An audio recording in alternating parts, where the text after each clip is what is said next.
I am releasing this video to spread awareness and to address some of the false information being spread across social media as well as by local media regarding the Signatory Indians who do not identify with the false treaties of 1871. I am also documenting their stand on the reclamation of sacred lands here in Canada. Going forward, may we leave behind the spread of ignorance, hate, and fear, and instead choose compassion, understanding, and love.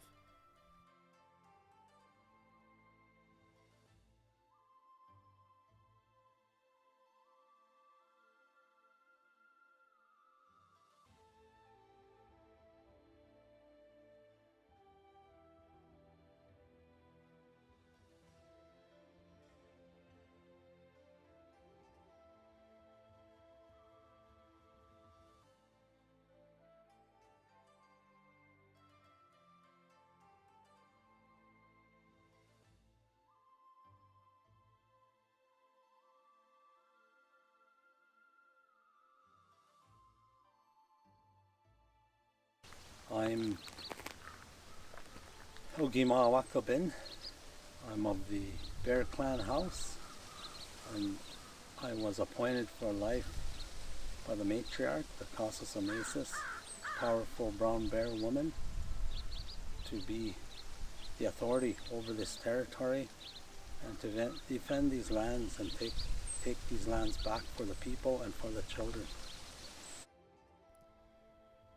Canada needs to respect, and Canadian citizens need to know, that there are two groups of Aboriginal peoples now, since colonization is still an ongoing process. There are those that are considered First Nations who make up over 80% of Aboriginal people in 2020, and that are also governed under Canada's imposed European Code Ethic elective system. Then there are those considered Signatory Indians, under their original governance before European contact. Lake Audy is not barricaded. It's open all day long for day camping from 7 to 11. The federal government, including Parks Canada as well as the RCMP, are aware of the international laws protecting Wes and his right to reclaim the land.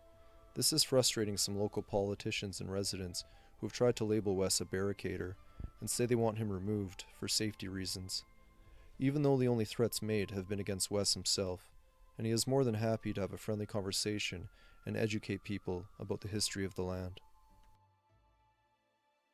As we sit here, it is late August of 2020, and I've noticed for myself that there is no barricade to access Lake Audy Campground or Lake Audy, and I just want you to give a message to others who are also wanting to enjoy Lake Audy.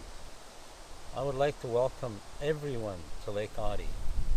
Lake Audy is open for all of us. Hey, we're just at Lake Audy Campground, and as you can see behind us, the public does have access to Lake Audy, and there's people using it right now to launch their kayaks and enjoy the lake. And I'm here with Wes, and I just want him to explain what he's doing here. Okay, we're standing here on the linguistic territory of the Anishinaabe people, and the north side of the Lake Audy Campground is open to the public for their use and enjoyment. And this area to the south is a burial site of my ancestors, where the cultural properties were all removed from that site. It's hard to imagine how it must feel to have your ancestors' bones removed from their resting place, and to be replaced by an RV dump station meant for human waste. I find it very symbolic on how the government has shown such a lack of respect to the Aboriginal people of Canada. I've noticed that there's currently no night camping at Lake Audy, and some people think that was your decision, and I'd like you to tell them what's going on in regards to that.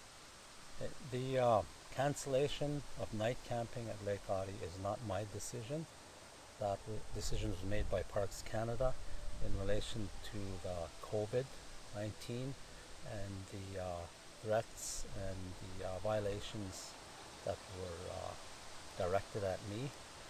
And in the near future, I hope that the night camping will be reopened to the public. A site where the government needs to come and clean this site up, removal of the sewage dump site. This site is where my ancestors' bones were removed and put in a museum in Winnipeg, and we're in the process of having those returned back to their lands. And this whole area, the Hill of the Buffalo Chase, is a place where people are going to come home to and to heal the generational trauma, and also an education place for our youth to come home and to find their true and exact identities. Being stripped not only of their lands, but also their culture, their ceremonies, their language, and their very identity, has many of the Aboriginal youth struggling with drug and alcohol addiction and mental health. Wes believes that money is not the solution, but reconnecting to the land, to ceremony, to community, and to their true identity is where the powerful path of healing begins.